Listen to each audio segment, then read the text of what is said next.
अरे ओ चंदू, अरे वो मुकादम कब से मेरी जान खा रहा है। वो तीसरे माले पर सरिया लेके जा। ए मुस्तफा, उसको हाथ लगा सरिया को। हाँ ले जा। अरे ओ साहब, आपकी गाड़ी यहां से आगे नहीं जा सकती।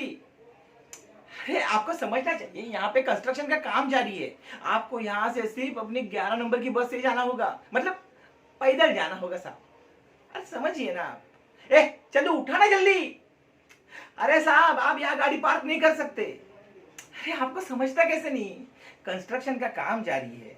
अरे मजदूर आते हैं जाते हैं। अरे लोहा सरिया ईटा न जाने क्या क्या लेके आते जाते रहते हैं। अगर गाड़ी को कुछ हो गया तो कौन जिम्मेदार उसका। इससे अच्छा है कि आप गाड़ी थोड़ा सा दूर पार्क करके आइए। हाँ प्लीज। ए चंदू, क्या कर रहा है, उठाना जल्दी सरिया।